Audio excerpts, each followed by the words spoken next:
কিছুটা ট্যাংরা মাছ ভালো করে ধুয়ে পরিষ্কার করে নিয়েছি। আর এই ট্যাংরা মাছগুলোর পেটের ভেতরে দেখো কতটা করে ডিম ভরা। আর একটু বড় সাইজেরই ট্যাংরা মাছ। এতে একটু নুন আর একটুখানি হলুদ দিয়ে দিলাম, আর একটু সর্ষের তেলও দিয়েছি। দিয়ে খুব ভালো করে মাছগুলোকে মাখিয়ে নেবো।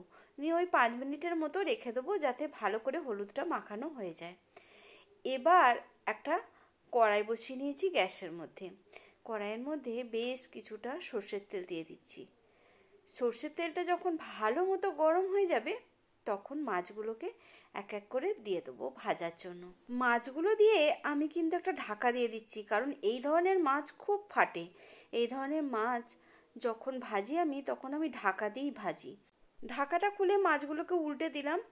এবারে মাছগুলো ভাজতে দিয়ে একটা মশলা বানিয়ে নেবো। বেশ কিছুটা রসুন নিয়ে নিয়েছি, মানে একটা পুরো রসুন গোটা ছাড়িয়ে নিয়েছি।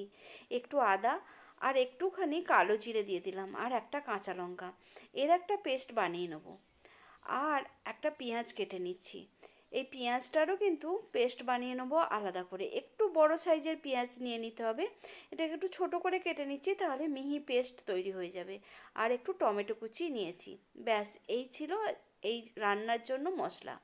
মাছগুলো ভাজা হয়ে গেছে, মাছগুলোকে তুলে নিলাম। এবার ওই যে তেলটা বেঁচে আছে, ওই তেলের মধ্যে আমি পেঁয়াজ বাটাটাকে আগে দিয়ে দেবো। পেঁয়াজটা দিয়ে বেশ ভালো করে পেঁয়াজটাকে ভেজে নিতে হবে। একটু সময় নিয়ে পেঁয়াজটাকে আমি ভেজে নিচ্ছি।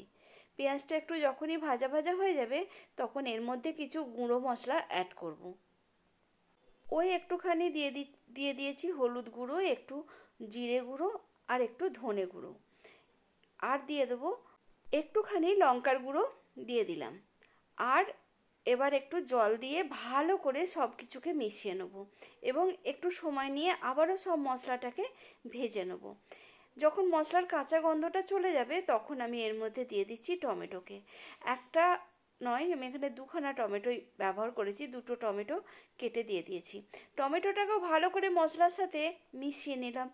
টমেটোটা মিশিয়ে নিয়ে যে আদা রসুন আর কালো জিরে আর কাঁচা লঙ্কার পেস্টটা বানিয়েছিলাম, সেটাকে দিয়ে দিচ্ছি এর মধ্যে। দিয়ে খুব ভালো করে মিশিয়ে নিতে হবে সব মশলাটা। তারপর একটা ঢাকা দিয়ে দেবো। যতক্ষণ না টমেটোটা পুরোপুরি সেদ্ধ হচ্ছে, ততক্ষণ ঢাকা দিয়েই রান্না করতে হবে। ঢাকা খুলে নিয়েছি, আবারও মশলাটাকে একটু ভালো করে কষিয়ে নিয়ে পরিমাণ মতো নুন দিয়ে দিলাম। নুনটাকেও ভালো করে মিশিয়ে নিচ্ছি। এবার একটু জল দিয়ে দেবো। জল দিয়ে মশলাটাকে আবারও কিছুক্ষণ ফুটিয়ে নেব। একদম যখন মশলার গন্ধটা চলে যাবে, তখন আমি এর মধ্যে দিয়ে দিচ্ছি একটুখানি চিনি, টেস্টের ব্যালেন্সের জন্য। যখন ঝোলটা ফুটে উঠবে, তখন আমি ভাজা মাছগুলো, মানে ট্যাংরা মাছগুলো দিয়ে দিচ্ছি। এবার বেশ কিছুক্ষণ ধরে ফুটিয়ে নেবো মাছগুলোকে, আর কিন্তু কোনো ঢাকা দিইনি। এবার 2-4টে চেরা কাঁচা লঙ্কা দিয়ে দিলাম। আর একটুখানি ফুটিয়ে নিয়ে তারপরে এটাকে নামিয়ে নেব। একটু ঠান্ডা হলে গরম গরম ভাতের সঙ্গে কিন্তু এই রকম ট্যাংরা মাছের কালিয়াই বলুন আর ট্যাংরা মাছের তেল ঝালি বলুন, ডিমওয়ালা ট্যাংরা মাছ খেতে খুব ভালো লাগে।